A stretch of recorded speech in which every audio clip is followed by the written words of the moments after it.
Zoli, what are some things we can learn from the cryptids? I give a lot of thought to that, and there are certain ones who work with humanity and certain ones who don't. But the information that I get from cryptidology is that this is an emerging science, so to speak, but it's also involved in the heart.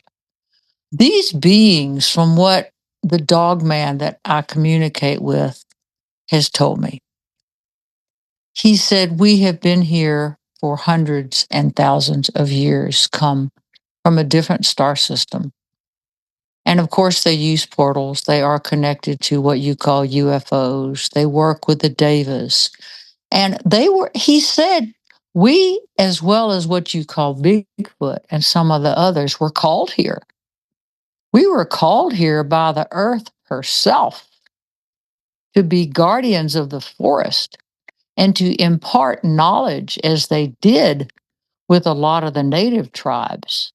They used to trade with them there, and they're good ones and bad ones. I won't get into that right now. But these are ensouled beings. Are they people or animals? They are in between somewhere, I guess. He hasn't addressed that. But as you would think of a being from another star system, solar system, that has arms, legs, feet, head, torso, but might have a tail or looks like an animal. Is that a person or an animal? We tend to look at everything on this planet as one or the other. So here's what's happening now. Why do cryptid researchers chase after these beings? What is the chasing about? I think the next step is to realize these are beings who are part of this planet as much as humans are. They have very complicated um, social systems, their own laws, their own rules, their governances. And just as you would take humanity, the old way of saying, well, there are people who are white, black, brown, yellow. Uh, there are people who have different skin tones, who look differently. So to some of what you call Bigfoot or Dogman. There are good and bad. There are levels. And they do take care of their own. Do some go rogue? Yeah. Because when you are involved with the energy fields of this earth, of the disruptive emotional energy fields here, where the Davic kingdoms are amiss right now because of human emotions, because of the natural changes, all that. Yeah, there's the good, the bad, the ugly. There are icky ones and good ones. But here's the next step to accept that they're there. When are we going to say, yes, the Space Brothers, or as Billy, my friend from elsewhere, calls it, the Terranauts, who come here, some are here all the time. You don't see them because they're etheric. When are we going to accept that's real instead of arguing about if it's even real? That is childish and bizarre and humiliating to me. It's embarrassing. So you're dealing with the mysterious, you're dealing with off world beings and creatures. And what you call Dogman and Bigfoot are part of those. They are from somewhere else, and they have been here for the millennia to serve this planet, to serve the forested areas, to serve the beings, to create a balance. And once again, they have knowledge to share with us. They have knowledge of distant systems. They are connected to what you call the UFOs. So we're at this point to where we have the mysteries, as I was saying, the cryptids, the UFO people, the devas, fairies, gnomes, earth beings, ghosties.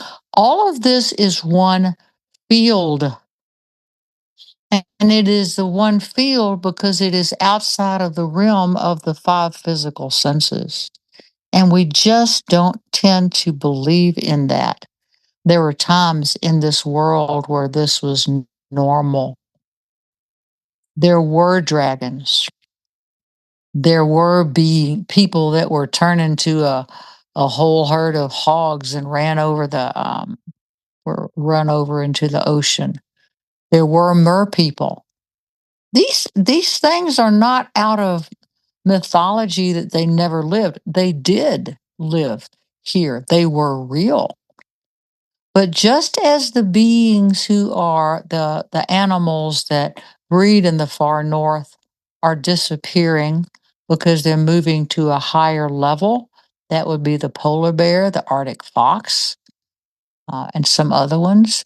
They're doing it a little faster than planned because of the mess we're making on this planet, but they're going to a higher level.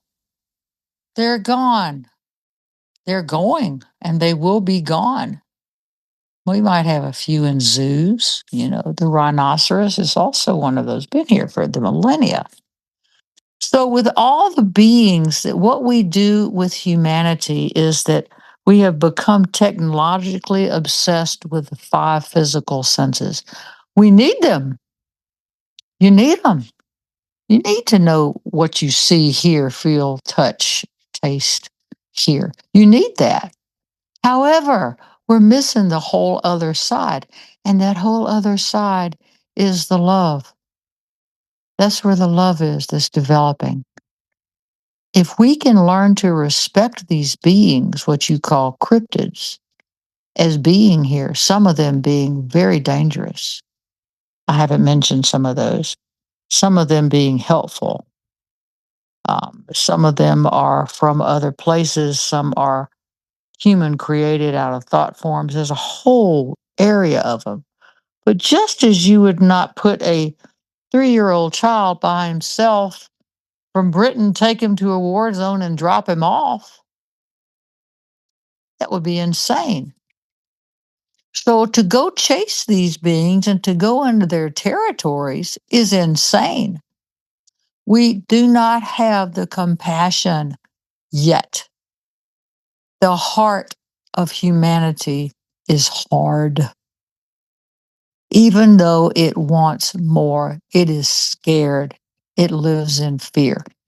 When you look at what most researchers think and their information they put out about Bigfoot, dogmen, some of the others, it is all fear. It's separate from us. We're going to chase them. We're going to prove it's there. You don't need to prove it's there. It's clear that it's there. The problem is you don't believe it. The very researchers looking for these things don't believe it. If they did, they would calm down and they would seek in the presence of their own heart and mind some sort of communication with these beings that is telepathic that you can do. I'm telling you, it's an absolute truth that's coming. But we, humanity, have developed a whirlwind of emotional fear, the amygdala, limbic system, all this, the aggression that gets released when we're in freeze, flight, and fight. We're in the fight phase. The whole world is at war. So, how can you expect these beings to even want to talk to you? You humans are nuts. They don't do this within their societies. Now, are they more evolved than us? Yes and no. Are we more evolved than them? Yes and no. Those things will be revealed in the future. It's like you have different kinds of people with different skills coming together and creating a whole. There will be a collaborative effort and an acceptance once the terrified mind of humanity opens its heart and says the beings in space, they're not here to kill us. They're afraid we're running away and screaming. Well, why are you doing that? Because you are afraid, and that's what's blocking the truth. You can have UFO cryptid researchers continuing to run around the planet and scream and yell and run away. You can continue to do that, or you can disengage from that and say, I'm going to be quiet in my mind and I'm going to see what I feel. Because those beings live a lot from their feeling nature. They feel. So there are, you will call them cryptids, that are treacherous. And I don't know where they're from. In Alabama, the white thing, that white ghosty looking thing with the teeth and the claws, who knows what that is? I think it's something that is from the etheric realm that comes physical, and can go back to that. I don't know. There are breaks in the fabric of reality. There are portals, but there are also tears. And those tears have happened places where there has been war. Now, the areas of the United States, the Appalachian area, and some of those places where the Civil War was, a lot of violence, there are tears in the fabric of the world. Where I live here in Montana, there's not a lot of tears. It can be kind of boring here. It can. But there are places in this world where the fabric has been torn and rent and it grieves for wholeness. So, what brings that wholeness? Love, compassion, silence, the heart. And in order to feel that, you're going to have to find some resolution of your fears. What the mind does, and I experienced this so much. I talked to y'all about my old wackadoodle pieces that I have, because I'm just a people like you. When my mind gets going, I notice that it will start creating scenarios. And then it tries to fix those scenarios. Oh my God, it's gonna snow. We're getting a blizzard and I've got to go to town tomorrow. So this could happen or that could happen. By the time I'm done, I don't even want to get in the truck. I have a wonderful vehicle. Our roads are plowed, but it's the mind that does this, y'all.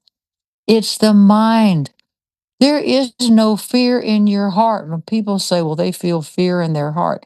No, the heart feels no fear.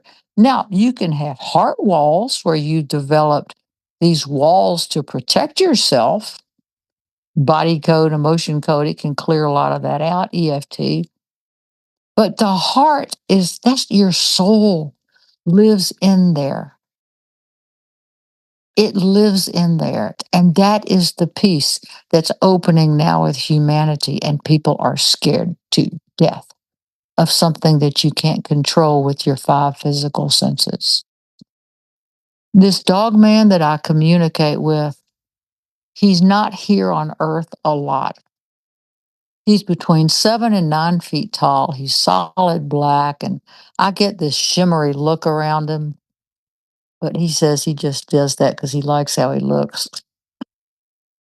And when I asked him, well, what is when I do research on what's called the dog men, of course, they don't call themselves that. When I do research and I'm looking at YouTube and all these videos, and I was chased by a dog man, he's this and that. I asked this dog man, I said, why do you chase people? And he says, because it's fun, because you run. There are no cases of people standing there. All of a sudden, the dog man is running towards them. It's curiosity. And they live in rules. I'm going to tell you that you are not allowed to come to this planet and kill human beings. That's not what they do. Now, are there some rogue ones? Yeah, there are. But they're rogue human beings too. So, a little off subject, but it seems to get thrown into the same soup pot. are the feral people of Appalachia, the West Virginia area. These are not cryptids. And we've talked about this before, but the idea of having a human being born and live feral in the woods is bizarre. These people have souls. These are ensouled beings. These are not cryptids. They're very adept at hiding, of gaining food, sustenance, whatever they need. They're pretty adept at that. There's inbreeding. It's an awful situation. And imagine the hygiene and the sores and no access to antibiotics or anything like that. It's a tragic situation. But these are not cryptids. So what else is out there? What about Mothman?